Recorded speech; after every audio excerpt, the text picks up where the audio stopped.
बालाघाट शहर को यातायात से मुक्त किया जा सकता है? बालाघाट को अगर विकास की दृष्टि से तो सबसे पहले आवागमन के सुगम साधन होने चाहिए।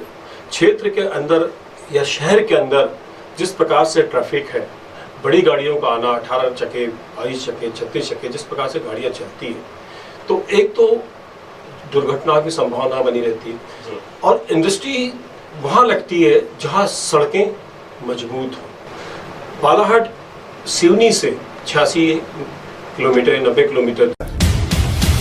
काफी कंस्ट्रक्टिव वर्क से आप जुड़े रहे हैं और आपका काफी अनुभव रहा है। किस तरह की प्लानिंग की जरूरत आपको बेसिकली यहाँ पे समझ में आती है?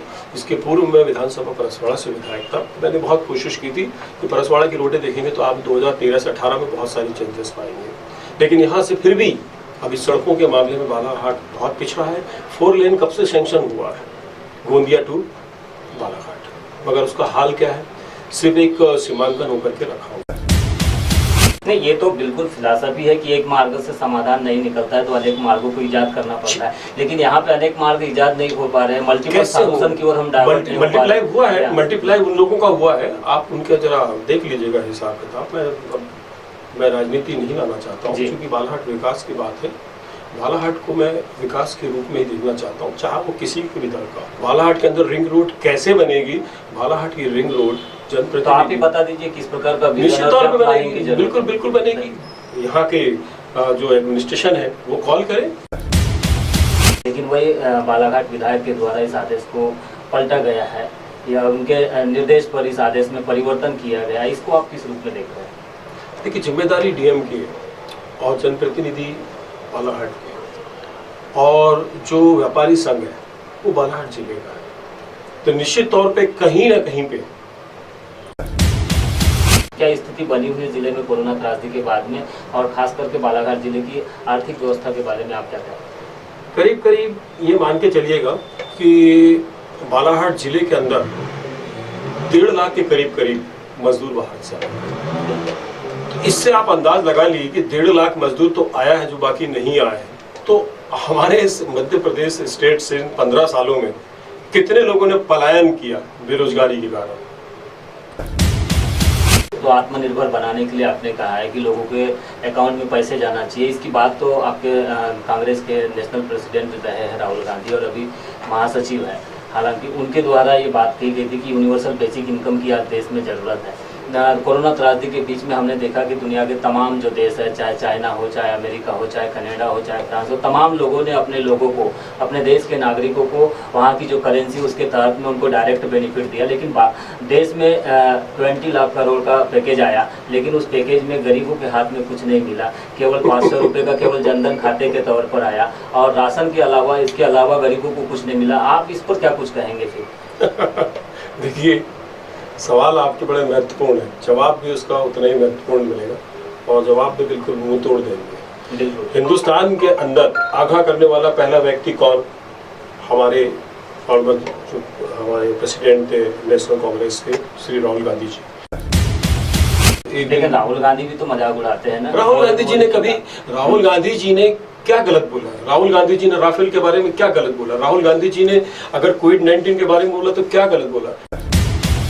आप नेशनलाइज इशू पर ज़्यादा कुछ आ गया है, तो मेरा एक सवाल था। हाल ही के दिनों में हमने देखे कि कोरोना त्रासदी की वजह से पार्लियामेंट सेशन बंद है, कई विधानसभा सत्र स्थगित हो गए। इसके बावजूद में हमने ये देखा है कि बिना पार्लियामेंट में एक नेशनल लेवल पे डिस्कोर्स और डिस्कशन के बगैर एक न्यू एजुकेशन पॉलिसी लागू की गई। 2014 के बाद आप मुझे बता दें कि राष्ट्रीय यूनिवर्सिटी कितनी बनी और प्राइवेट विश्वविद्यालय कितने बन गए? 50 IIT की तो घोषणा की थी प्रधानमंत्री जी ने। तो बनी कितनी? आप बताएंगे ना कितने बने?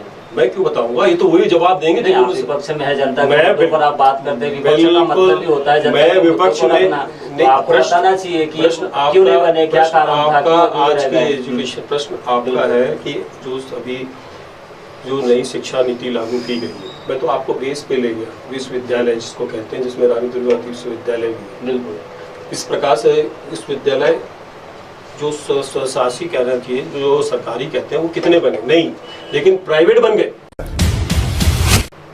तो प्राइवेटीकरण का इनका जज्बा उद्योग नगरी से जुड़ा। लेकिन ये तो मनमोहन जी की सरकार से ही चालू हुआ है, उदारीकरण, प्राइवेटाइजेशन। मैं कहता रहा हूँ कि सरकार ने बनाया, लेकिन 14 उन्होंने वो भी बना के दिया। कि जो मातृभाषा है उसी के तहत में आपको कक्षा 5वीं तक पढ़ना होगा। फर्स्ट क्लास से स्टैंडर्ड इंग्लिश मीडियम नहीं रहेगा।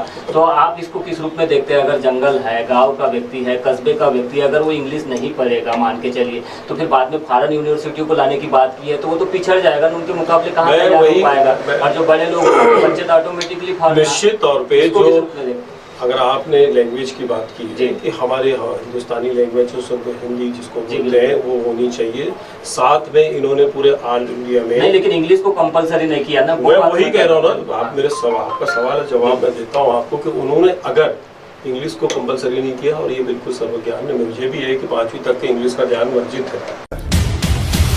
केवल MSME के माध्यम से वो जो लोन दे रही है गवर्नमेंट, तो लोन के माध्यम से तो गरीब और गरीब हो जाएगा, इससे तो बड़ा व्यक्ति कभी नहीं बन पाएगा या आत्मनिर्भर तो नहीं बन पाएगा। तो ये पॉलिसियों को आप किस रूप में देखते हैं? आपको हिंदुस्तान का कहीं ना कहीं पे एक स्टूडेंट जो अपने आप को एक वेल कहना चाहिए, उसको सब्जेक्ट के ऊपर मास्टर होता है, वो मास्टर नहीं रहेगा।